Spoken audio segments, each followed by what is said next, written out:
Les amis, le rythme avec lequel les gens meurent tout d'un coup, de manière brusque, devient très alarmant. Oui, il faudrait faire très attention. Hier, j'étais avec un pasteur, un ami pasteur qui me disait, tu connais les jumeaux avec lesquels j'étais ami là? Eh bien, il y a un qui est décédé à 28 ans. 28 ans. Ça s'est passé comment? Dans sa baignoire, il prenait son bain et puis il a senti un mal au douleur de la poitrine. Et comme il n'y avait personne pour, on va dire, le soutenir, il est tombé. Et puis le temps qu'on l'amène à l'hôpital, il est décédé. Crise cardiaque. Chers amis, écoutez ces quelques conseils que je vais vous donner. On ne sait jamais, hein, ça peut toujours aider. La plupart d'entre nous traversons des moments de stress, de dépression, d'anxiété, de colère, de rancœur.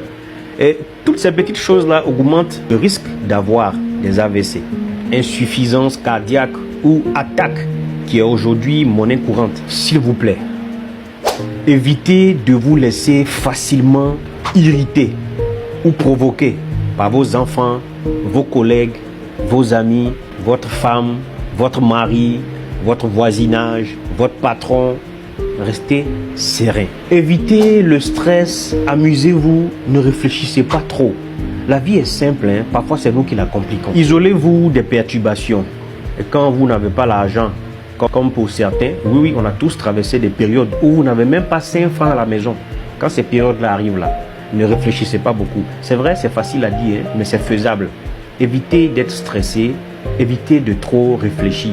Amusez-vous. Quand il n'y a pas l'argent, soyez serein et calme. C'est un serviteur. L'argent, c'est un serviteur. Dites-lui, papou, viens. S'il ne vient pas aujourd'hui, il sera là demain. Mais n'agissez pas comme si c'est le maître, c'est lui qui vous commande. Non, non, soyez serein. L'argent est un serviteur. Un serviteur n'a pas de mots à dire. C'est vrai, il ne vient pas tout de suite, mais il va venir te servir. Laissez-le prendre son temps. Il viendra vers vous. Évitez les discussions.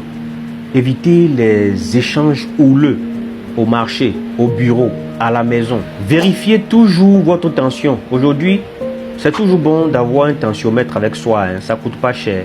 Si vous avez un petit souci, vous mettez, vous vérifiez. Ça peut toujours aider. Prenez vos médicaments. Je connais une femme qui ne voulait pas prendre ses médicaments. Soit disant, je vais guérir seul.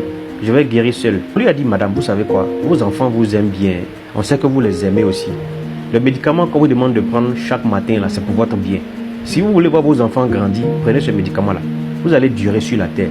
Mais si vous ne prenez pas, ça voudra dire que vous voulez mourir. Elle a choisi de vivre. Donc elle prend ses médicaments. Suivez les instructions de votre médecin et faites des exercices.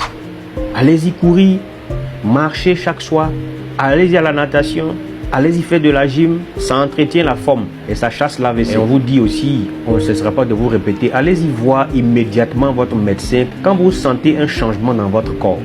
Un mal bizarre à la poitrine, quelque part. Appelez votre médecin, expliquez-lui et restez en paix. Ne cherchez pas à vous discuter ou à vous bagarrer avec quelqu'un.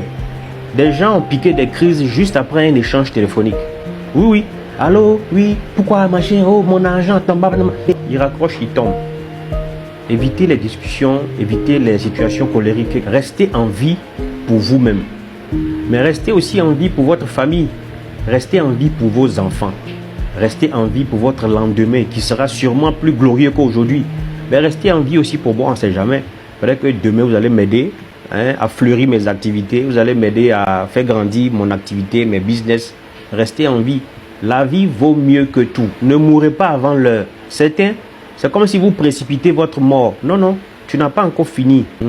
Reste en vie, tout ira bien pour le meilleur. Pourquoi tu veux mourir si tôt? Pourquoi tu veux mourir si tôt? Si tu ne sais pas pourquoi tu veux mourir, sache au moins pourquoi tu dois rester en vie. Reste en vie pour moi. Reste en vie pour ta famille, comme j'ai dit, pour tes amis, pour ceux qui te connaissent. Reste en vie pour eux. Ce message est très important. Partagez-le à vos amis, vos familles, vos collègues, à ceux que vous pensez que ça pourrait aider. Les gars, prenons soin de nous.